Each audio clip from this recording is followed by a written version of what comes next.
dia! Vamos chegando para mais um Despertar no 12. Vai despertando, vai levantando dessa cama, já vai começando o seu dia já no 12.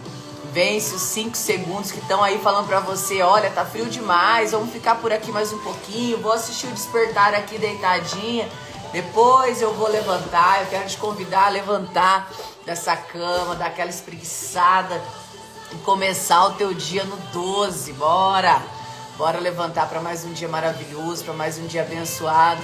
Obrigada, Jesus. Já chega e já vai falando aí: obrigada, Jesus. Obrigada, Pai querido, por mais um dia. Obrigada, Senhor Jesus, pela nossa casa. Obrigada pela nossa família. Sim, Senhor Jesus, nós queremos te agradecer pela nossa saúde inabalável. Sim, Senhor, nós queremos te louvar e te agradecer por todas as bênçãos que já estão sobre as nossas vidas, Senhor.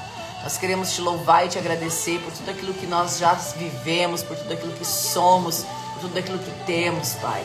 Nós queremos te louvar e te agradecer por mais um dia maravilhoso e especial que vamos ter. Abre a tua boca aí para agradecer. Escreve aí o que você quer agradecer no dia de hoje. Já vai chegando e vai escrevendo o que você quer agradecer nessa manhã. Você tem que ter algo aí que você queira agradecer. Já digita aí o que você quer agradecer nesse dia. Já vai compartilhando também a live, vai criando movimento, vai agindo, vai metendo o dedo nesse coração. Vamos fazer barulho aqui, sabe por quê? É o barulho dos bons, o barulho daqueles que se levantam, o barulho daqueles que não estão inconformados, é isso mesmo. Todo esse movimento Despertar no 12 surgiu com Romanos no 12:2, que fala sobre você estar inconformado. Quando a gente está conformado de verdade, a gente não sai do lugar, a gente não evolui, a gente não cresce. E todas as vezes que a gente se coloca numa posição de imparável, é aonde a gente entende que tem muito mais para viver, tem muito mais para fazer, tem muita missão para ser cumprida. E é aí que a gente entende que quando Jesus nos atraiu, quando Jesus nos chamou, quando Jesus nos tocou, é justamente por isso, porque nós somos filhos amados. E nós nascemos aqui para prosperar, nós nascemos sim para poder viver uma vida extraordinária. E essa vida extraordinária tá assim, ó, a um passinho entre aquilo que você vive hoje e aquilo que você muitas vezes deseja. A vida extraordinária, são passos diários que você precisa dar. Então não espere que vai chegar o dia que você será ou terá algo. Não, você já tem, todos os dias, e é isso que você precisa aprender. Então começa já agradecendo. Começa falando: obrigada, Jesus, porque hoje eu terei um dia incrível. Obrigada, Jesus, porque hoje eu terei um dia maravilhoso, um dia abençoado. Obrigado porque todas as coisas serão resolvidas. Coloca a tua boca de verdade para ter poder de vida sobre a tua casa, sobre a tua vida, sobre a tua história, sobre tudo. Amém? Então vamos para mais um dia maravilhoso, mais um dia abençoado. É isso. Música linda, Gabriela Rocha, Me Atraiu. Coloca ela bem alta aí se você puder, ó. Coloca no carro assim, ó, no 12, já imagina, né?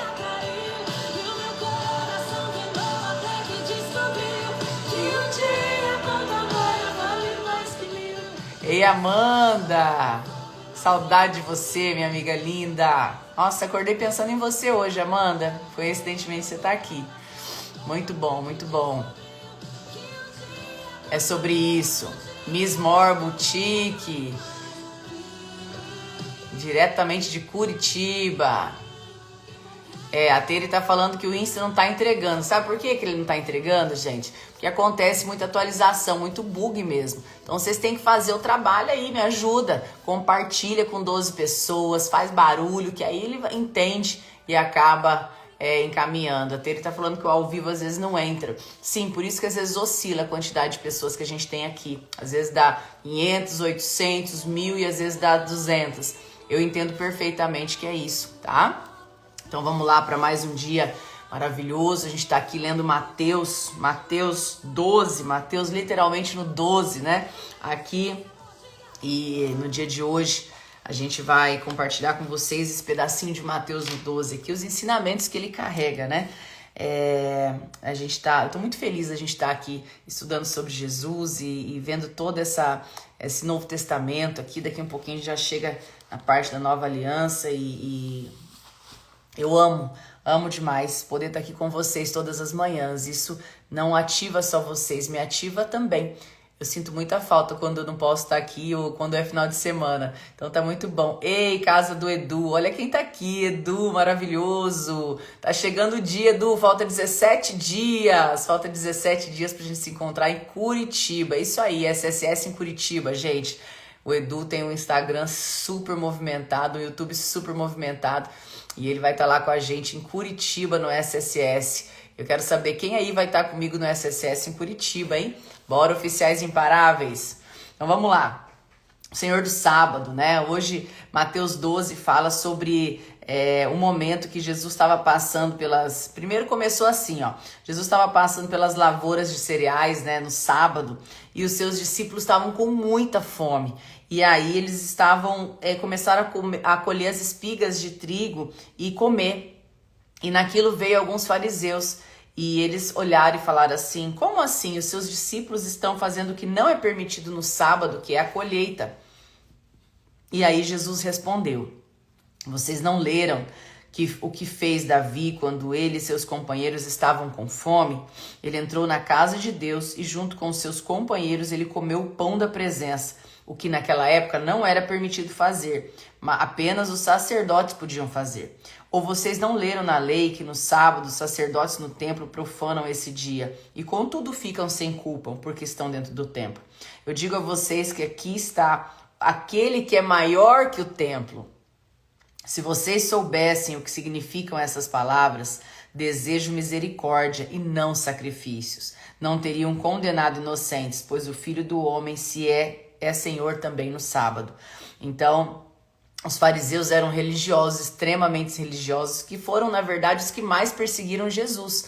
Né? Os fariseus, eles perseguiram Jesus o tempo todo. Por quê? Porque existia uma lei e eles seguiam a lei. E eles acreditavam naquilo. Então, eles não tinham a intimidade com Deus. Eles tinham a intimidade com a lei. E a lei para eles era toda a verdade. Então, a lei feita pelos homens valia mais do que aquilo que Deus tinha para eles. E aí... é muito incrível porque eles vão questionar Jesus por que os discípulos estão comendo, por que os discípulos estão colhendo, sendo que no dia que eles estão colhendo é um dia que não pode colher, não pode haver a colheita, né? Porque é sábado. Então a religião não permitia que trabalhassem ao sábado, que não fizesse nada ao sábado, não podia nem curar no sábado. E falando isso logo para quem, né? Para Jesus. Então Jesus respondeu, lembrando que teve uma história que a gente já leu aqui lá atrás de Davi, um dia que o Davi estava fugindo e eles estavam com fome, Jesus entrou na presença e pediu o pão para um sacerdote, né? E eles comeram. E aí ele está falando o seguinte, que Jesus está falando para ele: eu não desejo sacrifício, eu desejo misericórdia, né? E aí isso traz pra gente tantas coisas, né? Às vezes as pessoas passam, e isso a gente fala muito aqui, né? Independente de igreja que você frequente, o que importa não é o dia que você tá indo lá, o que importa é o que você faz todos os dias. Porque às vezes a pessoa vive seguindo regras, mas tem um coração amargo, tem um coração que julga o tempo todo as pessoas, ou que acha certo, que acha errado, porque o dele é o certo, porque o outro é o errado.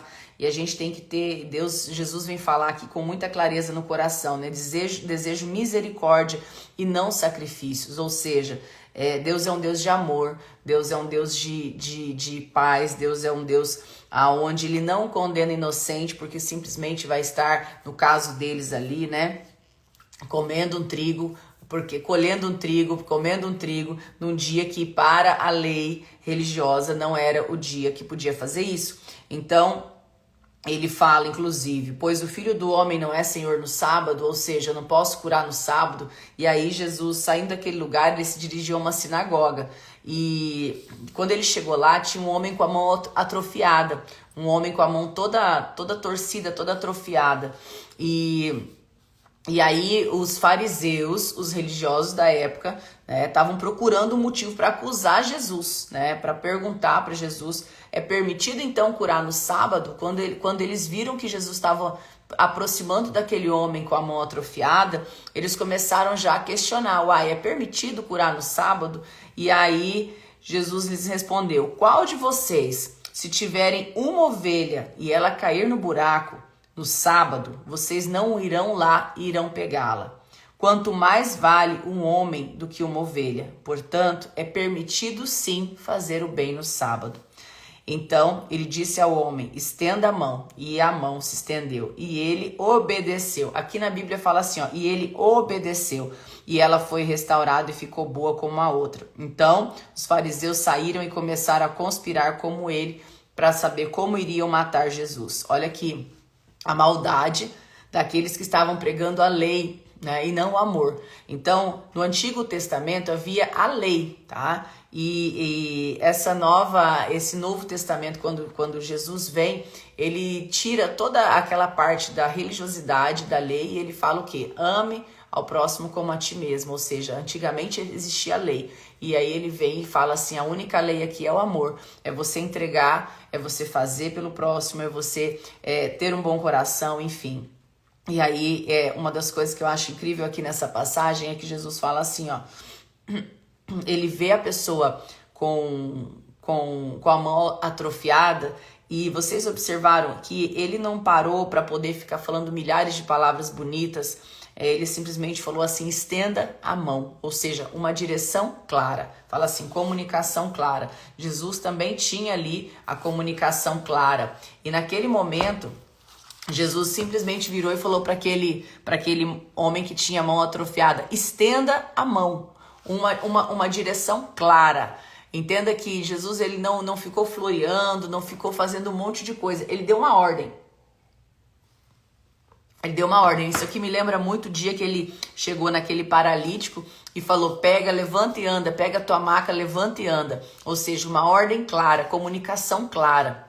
Tudo aquilo que você quer na tua vida e essa comunicação que você tem que ter na tua história, no teu dia a dia, com os teus filhos, com tudo. Comunicação clara, até para a hora do milagre. Porque aqui estava acontecendo um milagre, né? Um milagre que está contado aqui na Mateus conta de uma forma muito direta e sem tantos detalhes, mas a gente observa que a comunicação de Jesus era clara. Então tem que estender a mão, então estende a mão.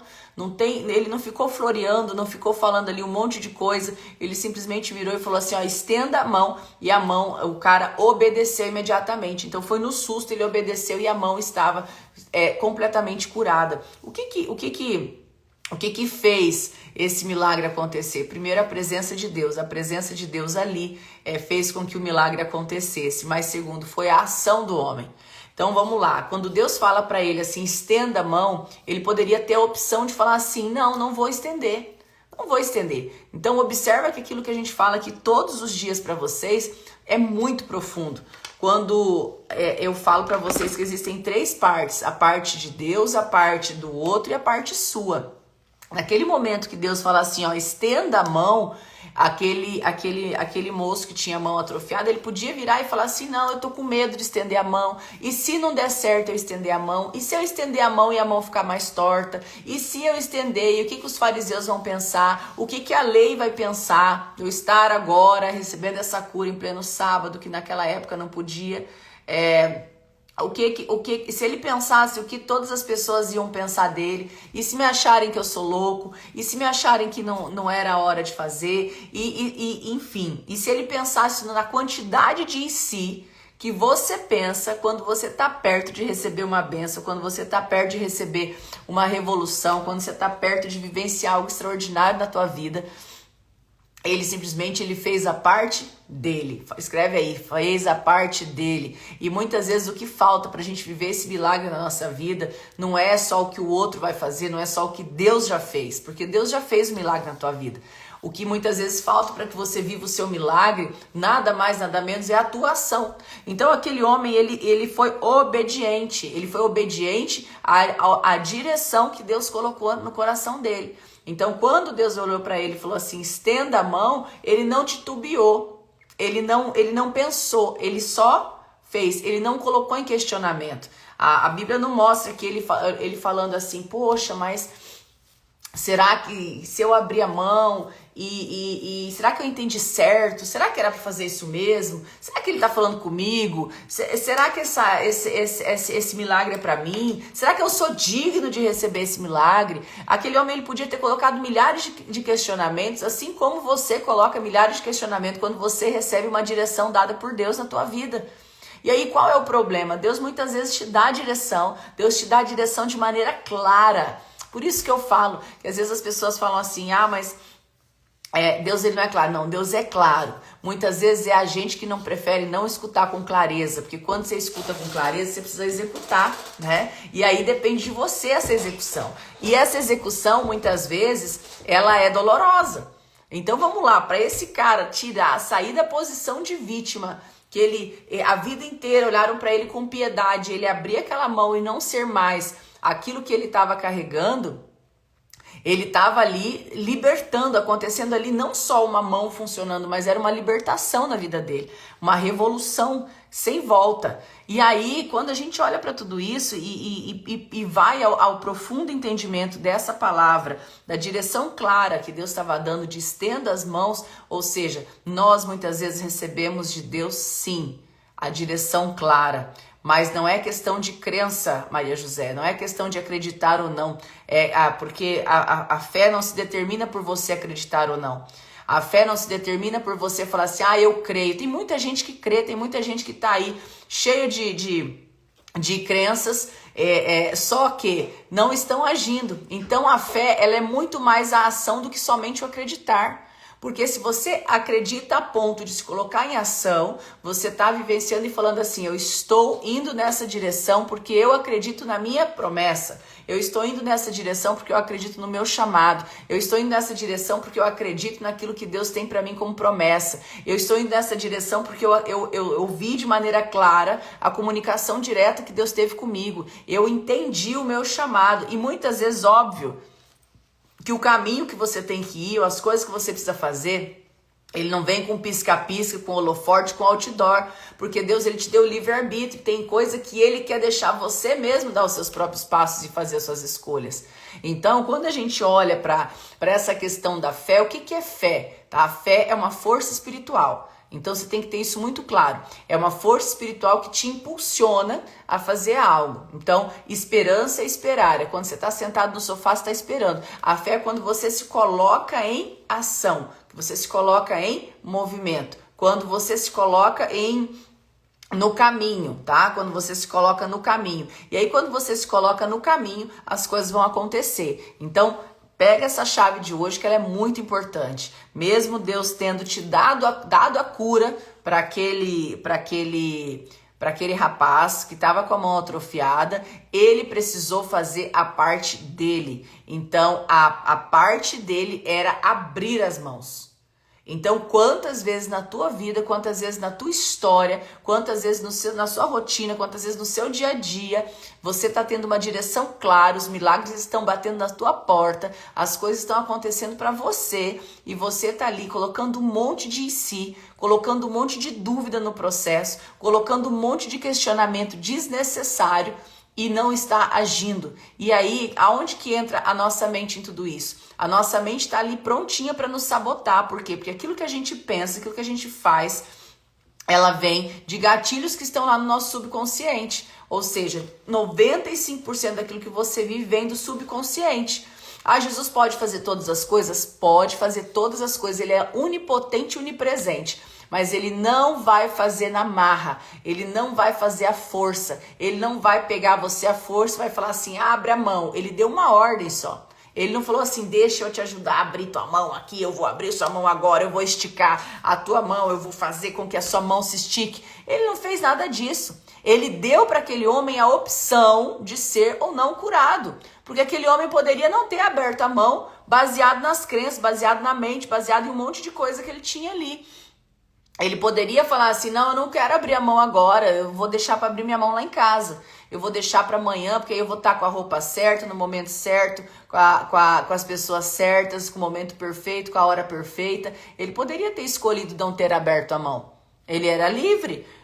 Jesus não obrigou ele a abrir a mão. Jesus não falou, cada discípulo pega ele uma perna, outra perna, um braço, outro braço, e nós vamos abrir a mão dele na marra. Deus não fez isso, Jesus não fez isso. Por quê? Porque Jesus é um Deus, ele é um Deus que te ama e te deu o livre arbítrio, ou seja, a decisão está sempre nas tuas mãos. Ou seja, você não é um fantoche, você não é um boneco.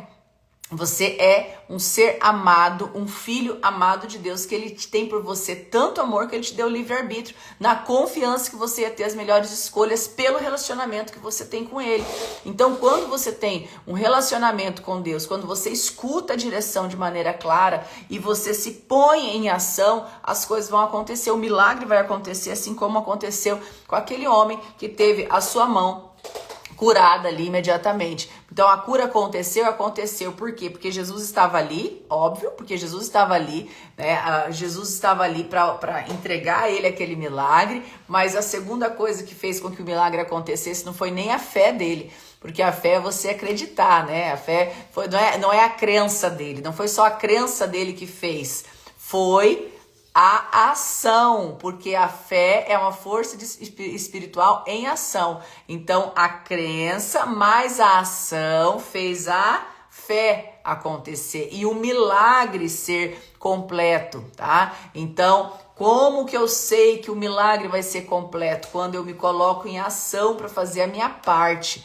Então, Deus, ele entrega muitas vezes a direção, o milagre, a bênção, mas a nossa mente nos sabota o tempo todo. Então, todas as vezes que eu abro uma caixa de pergunta, o que mais tem, o que mais eu recebo é como vencer a procrastinação, como sair da zona de conforto, como vencer a procrastinação. Então, qual é o mal? É essa procrastinação que persegue todas as pessoas que não têm ali, ó, aquela decisão. Então, quando a gente olha para essa passagem, quantos ensinamentos, né? Quantas coisas nos traz à memória, justamente por quê? Porque a obediência ela tem que ser rápida. Então, por que eu não penso? Eu não questiono algo que Deus entrega para fazer. Aí tem alguém que perguntou aqui, ó, como ter a direção clara, tá? Como saber se a decisão é certa? Primeiro, a Cineia, eu não fico pedindo confirmação, tá? Eu não tenho esse hábito. Se vocês têm, não tem problema, mas assim, Grace, eu sinto quando é, né? Antes de qualquer coisa. Por quê? Porque existe uma intimidade. Então eu não estou com Deus, eu não estou com Jesus, eu não estou com o Espírito Santo só uma vez por semana, a hora que eu vou no louvor, a hora que eu vou no culto, a hora que eu vou na missa, enfim, aonde você vai.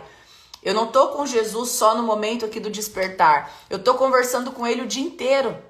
E eu sinto no meu coração, eu sinto na minha mente, eu sinto no meu coração, eu sinto a frequência diferente quando eu sei que é algo que é de Deus. Às vezes eu tô conversando com uma pessoa, a pessoa não tá ali profetizando nada. Às vezes é meu filho pequeno de 7 anos, o Rian, tá ali batendo um papo e a frequência que ele fala, eu sinto que é a voz de Deus ali falando comigo. E às vezes é algo que Deus está querendo tocar no meu coração, é um aprendizado. Então é você estar atento e você sair do loop hipnótico da vida, que é essa constante assim, ó, e você começar a observar os detalhes. Então se eu sinto algo no meu coração, eu vou para ação. Eu não vou ficar perguntando, será que é certo, será que é errado, será que é de Deus, será que não é? Por quê? Porque se eu estou com Deus, eu não tenho espaço para outra coisa tá acontecendo. Então, quando vem uma ideia, quando vem uma criatividade que eu sinto que é da vontade dele, imediatamente eu coloco em ação. Óbvio que eu coloco em oração, eu vou ter meu momento com Jesus, mas eu não fico naquela coisa, me dá mais um sinal, me dá mais um sinal se é pra ser, me dá mais um sinal se é pra ser, me dá não sei o que se não é pra não ser. Até porque tem coisa que você vai fazer no caminho e você vai encontrando nesse caminho aquilo que é o teu propósito. Deus, ele nunca vai deixar, eu falo assim, que no dia a dia você vai escolhendo, você vai fazendo e as coisas vão acontecendo e nunca você vai perder. Sempre você vai aprender ou você vai ter resultado com aquilo. Então, algum resultado você vai ter com aquela escolha que você teve na vida. Então, é muito importante você ter essa consciência de se colocar em ação, né? O que você tem que pedir? O que você tem que pedir orientação para Deus e para Deus falar com você? Porque às vezes, sabe o que acontece? Você pede para Deus falar com você, você pede para Deus uma confirmação, você pede para Deus uma clareza sobre um destino, sobre algo que você precisa fazer, sobre uma decisão que você precisa tomar, só que você não para calar. Você não para escutar aquilo que Deus quer falar. E aí você sai, você vem aqui, faz a sua oração, conversa com Deus, dobra o seu joelho, tem o seu momento de oração e sai dali, você sai perguntando para uma amiga, para outra amiga, para outro amigo e a resposta que der mais, você toma. Né? E aí o que acontece? Na maioria das vezes, a grande verdade é que você não parou para escutar a direção de Deus sobre um negócio para abrir, sobre um casamento, sobre um namoro, sobre um monte de situação na tua vida. E aí você vai vivendo e a grande verdade é que você decidiu tudo sozinho. E aí você vai reclamar depois que Deus está me testando, que Deus está me treinando. Não, para com isso, para de terceirizar suas escolhas. As suas escolhas, elas foram tomadas baseado naquilo que estava no seu subconsciente, naquilo que você acredita que você é merecedor, nas suas crenças. E aí o que você precisa aprender a desenvolver? Quanto mais intimidade, quanto mais limpo o teu solo tá, quanto mais intimidade você tem com Deus, mais clareza você vai ter no teu processo. E quanto mais clareza você tem no seu processo, mais assertivo você fica. E quanto mais assertivo você fica, menos decepção você tem. E quanto menos expectativa você cria, menos frustração você tem na vida. Por quê? Porque você vai tendo expectativa só nele. A expectativa que você tem que ter é em Jesus, não é nas pessoas. Então, por isso que eu falo que muitas vezes você acaba se decepcionando. E quando as pessoas vão trabalhar comigo, eu falo, olha, não crie expectativa. Não crie expectativa. Porque a mesma Grace que você vê batendo uma real lá na rede social é a Grace que você vai conviver aqui, só que batendo a real todo o tempo, todo dia. Então, você tem que ser forte, porque ferro afia ferro. E muitas vezes as pessoas querem o quê? Somente uma pessoa que vai estar ali colocando melzinho na boca, colocando mimozinho, e não é assim que acontece. Essa não é a história real de uma vida, de uma história de uma evolução. Então você precisa ter entendimento de que quanto mais eu sou moldado, quanto mais eu estou disposto a evoluir, mais eu vou ser testado, levado ao fogo. Então fala assim, ferro afia ferro. E é assim que eu penso. E a fortaleza que Deus nos deu para viver, para ser, você não tem como ser forte se você não tiver passado pelo fogo. Não tem como ser forte só comendo Nutella. Não tem como. Não tem como ser forte e corajoso só não tendo passado por desafio. Por que Davi era forte e corajoso? Por que Davi acertou a testa do gigante com uma pedra? Vocês pararam para perguntar, para se questionar sobre isso? Porque ele estava com Deus, porque ele tinha superpoderes? Não, ele foi treinado primeiro. Ele foi treinado sendo pastor e defendendo suas ovelhas, porque ele cuidava das ovelhinhas lá no pasto. E quando veio o leão, ele lutou com o leão. Quando veio o urso, ele lutou com o urso para defender suas ovelhas, para conseguir ter a coragem de fazer aquilo que ele fez lá na frente. Então a gente precisa entender que o processo que a gente vive é sim para ser treinado, para você desenvolver tua fortaleza, para você chegar onde você precisa chegar. Mas quanto mais intimidade você tiver, quanto mais acolhida você tiver, quanto mais você tiver no caminho, mais fácil vai ser as suas tomadas de decisões, menos errantes vai ser as suas escolhas e assim por diante, tá bom? É isso aí, Deus é bom o tempo todo, tá todo mundo aqui escrevendo. É um exercício diário, alguém escreveu aí, é um exercício diário. Exatamente. Tem alguém que falou aqui, ó, não adianta ser forte comendo Nutella. É exatamente isso, Maura. Às vezes a gente acha que a fortaleza, você fala, nossa, eu tive uma história tão triste. Glória a Deus que essa história te fez mais forte. Eu olho para trás para minha história e eu lembro quanta dificuldade eu passei, mas todas as dificuldades, todas as coisas que eu vivi me fizeram forte, me fizeram quem eu sou hoje. Então, a Grace que vocês enxergam hoje foi uma Grace construída, moldada no fogo para poder ser quem eu sou hoje. Então, cada um que está aí do outro lado tenha esse entendimento, esse olhar de pensar assim, poxa, eu tenho que ser grato sim pela minha história, porque ela me fez melhor e hoje eu sou quem eu sou porque eu passei por esse processo. Então, voltando aqui em Mateus 12, vou deixar de tarefa para vocês, Mateus 12 de 1, a gente leu de 1 a 13, né, falando muito desse milagre que aconteceu com esse homem, né? Jesus deu a direção clara, mas ele se colocou em ação. Ele poderia ter parado e não ter feito aquilo que Jesus falou. Jesus falou para ele o seguinte: estenda a mão, e ele estendeu a mão. Então, que a gente possa ter o entendimento que quando Deus coloca no nosso coração algo para fazer, Ele está confiando em nós que nós vamos fazer. A confiança de Deus naquele momento era tão grande que ele estava falando para aquele homem assim: ó, eu confio em você, que você é capaz. Abre a tua mão que vai acontecer o milagre. Ou seja, o milagre não foi só Deus mandando, foi aquele homem também agindo, fazendo a parte dele. Então, que nesse dia de hoje, nessa terça-feira abençoada e maravilhosa, você entenda que você vai precisar ser o milagre. Você vai precisar se posicionar. Você vai ter que ter a autoridade para fazer e para dar os passos que precisa dar na tua história, tá bom? Então, um dia lindo para vocês. Eu tô aqui super feliz. Hoje a gente tem louvor lá no meu espaço. Então, você que é de São José do Rio Preto, você tá super convidado para o nosso louvor hoje às 20 horas. Então, hoje às 20 horas nós temos louvor lá no meu espaço, Rua Frites Jacobs, 3712. Então, você que é aqui de São José do Rio Preto, tá super convidado para poder estar lá com a gente hoje, louvando e agradecendo ao Senhor. Vai ter um momento especial lá de oração pro nosso mês de junho, pela nossa vida. E eu espero que você vá lá celebrar com a gente no dia de hoje, tá bom? E nós estamos há 17 dias do SSS de Curitiba. Eu tô muito feliz por isso, porque há muito tempo o pessoal do Sul pedia pra gente estar indo pra Curitiba, para estar indo para o sul, né? Tanto na região sul do Brasil. E nós escolhemos Curitiba, e eu tenho certeza que aqui tem muitas pessoas que vão estar lá com a gente em Curitiba também, dia 7, 8 e 9 de julho. E eu espero que você tome a sua decisão. Se você ainda não tomou sua decisão de estar lá comigo, você esteja. E tem mais um recadinho. Dia 2 de julho também vou estar em uma corrida que vai acontecer em Olambra, tá? Então, vocês todos da região de Olambra aí, vai ter essa corrida em Olambra, e eu espero que a gente se encontre lá. Então, a gente tá passando a agenda aí. Eu vou postar essa semana, vou ver se eu consigo postar hoje a nossa agenda, para que vocês consigam identificar onde a gente vai estar, e você que é de cada região aí possa estar junto com a gente, tá bom? A Laís escreveu o endereço do louvor hoje às 20 horas, eu espero vocês. Então, não se sabota não, é uma horinha que a gente vai estar ali junto, louvando, agradecendo. Então, não perca a oportunidade de estar lá junto com a gente hoje, já no nosso louvor. E para quem é da região de Curitiba, anota 7, 8 e 9 de julho, SSS em Curitiba. Vai ser no 12.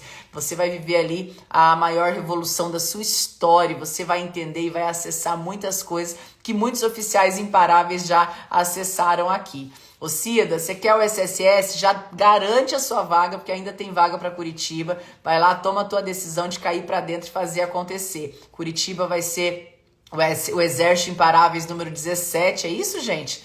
É o 17 ou o 18? É o 17, né? E eu tenho certeza que vocês vão amar. Aqui tem muitos oficiais imparáveis que já viveram essas revoluções nas suas vidas e tem, por isso, impactado milhares de outras vidas. Então, não deixe passar a oportunidade. Tem gente falando assim: quando você vem em Tocantins? Olha, a gente não tem data para Tocantins, mas eu tenho data para você vir para cá, para Curitiba ou para Campinas esse ano. Então eu espero você, tá bom? Beijo no coração de vocês e até amanhã, 6 e 12. Bora!